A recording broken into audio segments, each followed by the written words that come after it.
आप गांव वालों के सारे कष्ट दूर करने आ रहे हैं सकरोना बाबा। कल से गांव के स्कूल के मैदान में सुबह 9 बजे से कथा शुरू होगी। एक मोटा सा आदमी एक दाढ़ी वाले बाबा का फोटो लगाकर रिक्शे पर बैठा पूरे गांव में घूम घूम कर मुनादी कर रहा था। याद रहे, सकरोना बाबा की कथा में सबको नहा धोकर आना है। लोग सामाजिक दूरी के साथ बैठेंगे। सबसे जरूरी बात यह कि सकरोना बाबा की कथा में आप सब लोगों को मास्क मुफ्त में बांटे जाएंगे। मुफ्त मिलेगा के नाम पर कई गांव वालों के कान खड़े हो गए थे। आप सब लोगों को बता दें, जो लोग सकरोना बाबा की कथा में आएंगे उनको कोरोना वायरस का संक्रमण नहीं सताएगा। बोलो सकरोना बाबा की जय। अरे भैया, बाबा की कथा में हम लोगों को मुफ्त में क्या मिलेगा? एक ने दूसरे से पूछा। अरे पांडे यार, तुम भी एकदम बुड़बक ही हो। मास्क यानी मुंह को ढकने वाली चीज, जैसे हमारे पास होता है ना ये गमछा, बस उसी का शहरी रूप है मास्क। दूसरे ने जान बगहारा। हाँ, पर वे मुफ्त में दे रहे हैं, तब तो हम बाबाजी का आशीर्वाद लेने जरूर जाएंगे। पूरे गांव में सकरोना बाबा के चर्चे छाए हुए थे और हर कोई बाबा को लेकर उतावला हो गया था। पर बाबा का नाम तो बड़ा अजीब है, एक गांव वाले ने चर्चा छेड़ी। हाँ हाँ, क्यों नहीं।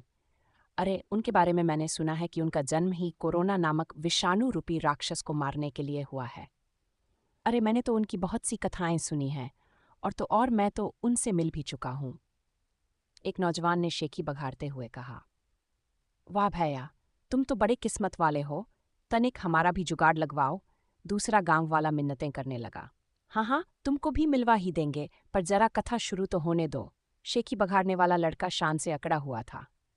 शाम तक गांव के हर घर में सकरोना बाबा की ही बातें हो रही थीं और लोग सकरोना बाबा को देखने के लिए बड़े उतावले हो रहे थे। अगले दिन के सूरज उगने के साथ ही गांव में पानी का खर्चा अचानक से बढ़ गया था। हर घर में सभी लोगों का नहाना धोना चल रहा था, क्योंकि आज सभी को सकरोना बाबा के प्रवचन सुनने जाना था। स्कूल के अहाते में एक तरफ 2 कारें खड़ी थीं, जो देखने में बहुत महंगी लग रही थीं।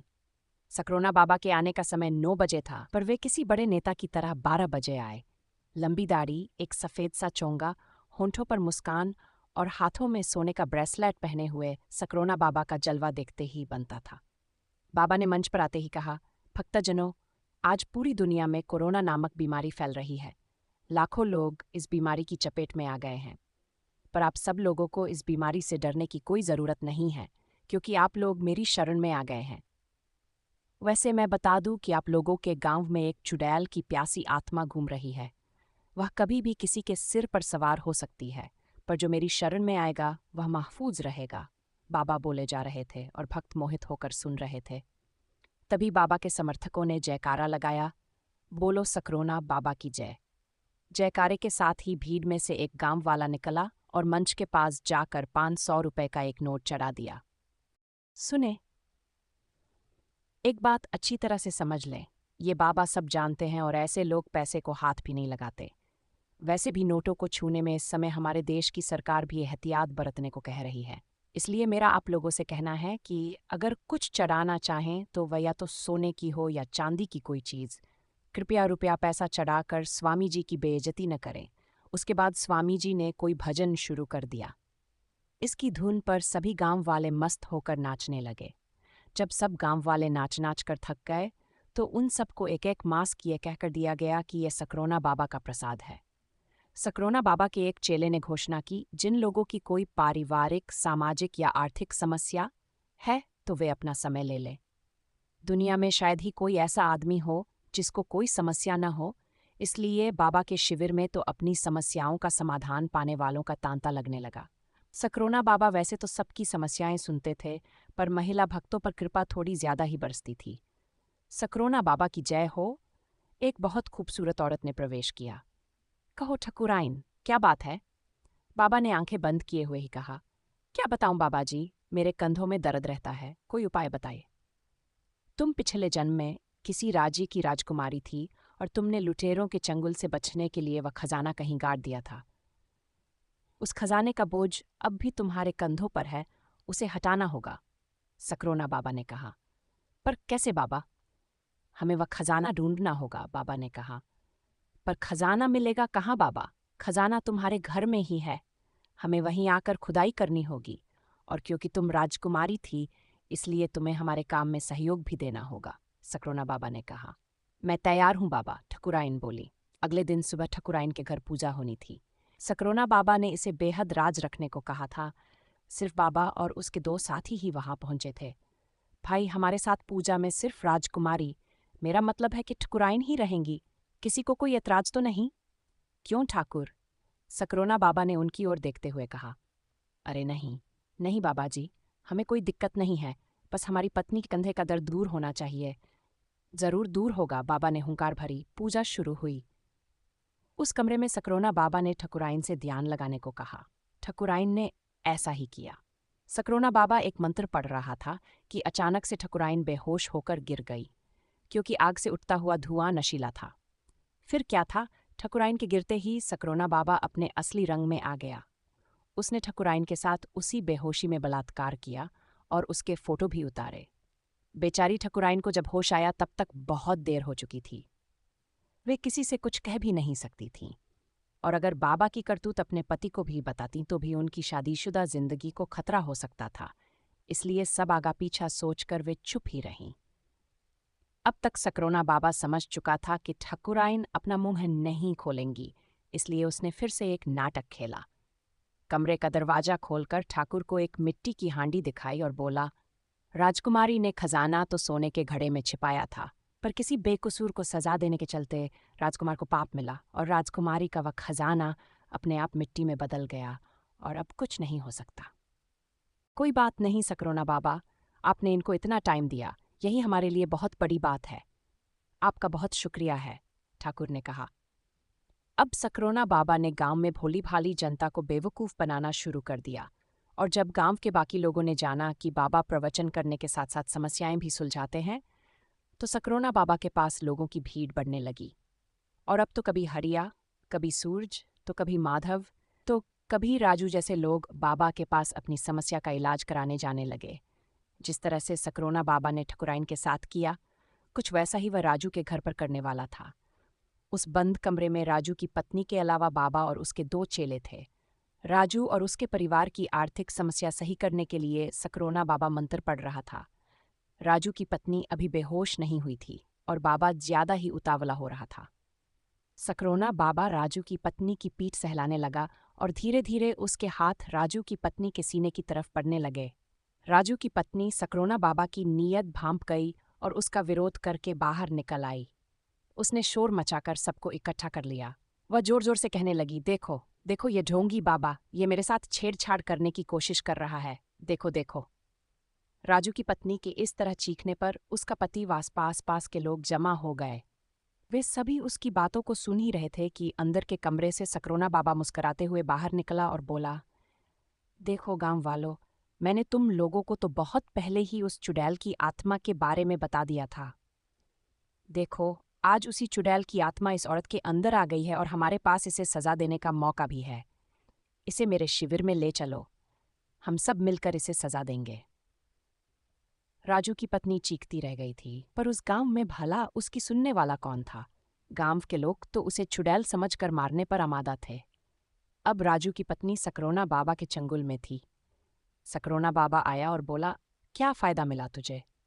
देख लिया ना, तेरे ही लोग तुझे यहाँ छोड़ कर गए हैं मेरे लिए। अगर तू चुपचाप रहती तो इतना नाटक नहीं करना पड़ता। तू भी खुश रहती और मैं भी खुश रहता। अब अपनी नासमझी का अंजाम भुगत। और उसके बाद सकरोना बाबा और उसके चेलों ने जी भरकर उसके जिस्म से कई दिनों तक अपनी प्यास बुझाई। सकरोना बाबा का पर्दा सब गांव वालों की आंखों पर पड़ चुका था। बाबा औरतों और लड़कियों के जिस्म से तो खेलता ही था, उनके पैसे भी मार रहा था। धीरे धीरे सकरोना बाबा ने पूरे गांव पर अपने छोटे मोटे चमत्कार या हाथ की सफाई दिखाकर गांव वालों के मन में जगह बना ली थी और गांव वाले उसे पूजने लगे थे। बाबा की नज़र जिस लड़की या औरत पर पड़ जाती, उसे वह किसी पूजा या अनुष्ठान के बहाने अपनी हवस का शिकार बनाने की कोशिश करता, और अगर वह विरोध करती तो उसे प्यासी चुड़ैल बताकर अपनी हवस का शिकार भी बनाता। गांव की कुछ औरतों ने जोर जुल्म सहने के बाद भी जब इस बाबा की पोल खोलने की कोशिश की, तो सकरोना बाबा ने गांव वालों को बताया कि ये प्यासी चुड़ैल है और अगर इन्हें मारा नहीं गया तो ये गांव वालों के बच्चों को ही खाने लगेंगी। इसलिए बहुत सी औरतों को तो गांव के कुछ दबंग ऊंची जाति और पैसे वाले लोगों ने पेड़ के तने से बांध कर मारा। इतना मारा जब तक कि वे मर नहीं गई। एक दिन की बात है। सकरोना बाबा के पास एक जोड़ा आया और चांदी की भेंट चढ़ाई। बाबा के चरणों में हमारा प्रणाम। हाँ, कल्याण हो तुम लोगों का, पर देखने में तुम लोग तो इस गांव के नहीं लगते, सकरोना बाबा बोला। बाबाजी ने सही पहचाना, हम लोग पास के गांव से आए हैं और हमारी समस्या यह है कि मेरी बीवी को बच्चा नहीं ठहरता और इसीलिए हम शादी के कई साल बाद भी बेऔलाद हैं। उस आदमी ने हाथ जोड़कर सकरोना बाबा से विनती की। बाबा ने औरत की नब्ज टटोली। थोड़ी देर मौन रहने के बाद वह बोला, खेत में खाली हल चलाने से फसल अच्छी नहीं होती। बीज अच्छा हो तो ही अच्छी फसल मिलती है। और तुम्हारे माथे की रेखाएं बता रही है कि तुमने पिछले जन्म में किसी बच्चे को मारा है, इसीलिए उस जन्म की सजा तुम्हें इस जन्म में मिल रही। चलो कोई बात नहीं है, अब तुम सही जगह पर आ गए हो। अब तुम्हारे सारे कष्ट दूर हो जाएंगे। हाँ, पर हमें संतान प्राप्ति तंत्र मंत्र करना होगा और हो सकता है कि उस बच्चे की आत्मा तुम्हारे पति पर आ जाए, तो होशियार रहना। घबराना बिल्कुल मत, और हमारा अनुष्ठान आज रात को ही शुरू हो जाएगा। वे औरतों के आश्रम में ही रुक गए थे। बाबा की तरह उन्हें भी शाम होने का बेसब्री से इंतजार था। शाम हुई तो उस जोड़े को एक कमरे में ले जाया गया। वहां सकरोना बाबा सिर्फ एक लंगोटी बांधे आंखें बंद किए बैठा था। इस अनुष्ठान में सिर्फ औरत ही बैठेगी, मर्द को बाहर जाना होगा, वह सकरोना बाबा ने कहा, और उसकी आज्ञा मानकर उस औरत के साथ आया आदमी बाहर आकर बैठ गया। सकरोना बाबा ने अनुष्ठान शुरू किया और पता नहीं क्या बुदबुदाने लग गया। कुछ देर बाद सकरोना बाबा ने उस आई हुई औरत का हाथ पकड़ लिया। औरत ने कोई विरोध नहीं किया। बाबा जी, मुझे आपके बारे में सब पता है। दरअसल मेरी एक सहेली भी आपसे यही वाला अनुष्ठान कराने आई थी और इसी तरह आपने उसे बच्चा पैदा करने वाली कृपा की थी, और जिसका मज़ा मेरी सहेली को भी आया था, इसलिए मेरे साथ आपको कोई नाटक करने की ज़रूरत नहीं है। अरे वाह, तुम तो बहुत समझदार निकली। तो फिर आओ हम आराम से बिस्तर पर लेटकर जिस्मानी मज़ा लेते हैं, बाबा ने कहा। जिस्मानी मज़ा, पर वह क्यों? उस औरत ने पूछा। अरे अभी तो तुमने ही कहा था कि तुम मेरा तरीका जानती हो, तब तो तुम ये भी जानती होगी कि मैं औरत के साथ जबरन जिस्मानी रिश्ता बनाता हूँ। अगर वे नानुकुर करती हैं तो मैं उनको चुड़ैल की आत्मा घोषित कर देता हूँ, और फिर मुझे कुछ भी करने की ज़रूरत नहीं पड़ती। बाकी का काम उसके गांव वाले खुद ही कर डालते हैं। हंसने लगा था सकरोना बाबा, क्योंकि उसने अपना राज खुद ही खोल दिया था। बस, अब तेरा खेल खत्म हुआ, सकरोना बाबा, उस औरत ने अपने बैग से पिस्तौल निकालते हुए कहा। क्या मतलब? कौन हो तुम? मैं एक पुलिस इंस्पेक्टर हूँ, और ये मेरी साथी है, बाहर बैठा हुआ वह आदमी अंदर आते हुए बोला। हाँ, तो तुम पुलिस हो, तो मैं क्या करूं? मैंने किया क्या है? सकरोना बाबा ने कहा। औरतों के रेप के आरोप में हम तुम्हें गिरफ्तार करते हैं। हमें कई बार तुम्हारे खिलाफ गुमनाम फोन द्वारा शिकायतें मिल रही थीं, पर सबूत की कमी में हम कुछ कर नहीं पा रहे थे, और इसीलिए हमने ये प्लान बनाया। और हमने तुम्हारी इस दाढ़ी के पीछे छिपे चेहरे को भी पहचान लिया है। तुम एक शातिर ठग विजय हो जो जेल से भागकर अपना वेश बदल कर ये काम करने लगा था, इंस्पेक्टर ने कहा। पर सबूत क्या है तुम लोगों के पास? सकरोना बाबा चीख रहा था। सारा सबूत इसके अंदर है, उस महिला इंस्पेक्टर ने अपने बैग में छिपा एक खुफिया कैमरा दिखाते हुए कहा। और मेरे उकसाने पर तुमने खुद ही अपनी सारी बातें मुंह से उगली है। अब बाकी की जिंदगी जेल में कैदियों का कोरोना भगाने में लगाना, महिला इंस्पेक्टर ने सकरोना बाबा को हथकड़ी पहनाते हुए कहा। और इस तरह से एक ठग जो सकरोना बाबा बना फिरता था, पहुंच गया सलाखों के पीछे। सही कहा गया है कि बुरे काम का बुरा नतीजा। तो दोस्तों, वीडियो अच्छी लगी हो तो चैनल को सब्सक्राइब ज़रूर करें। मिलते हैं अगली वीडियो में, तब तक के लिए love you and take care.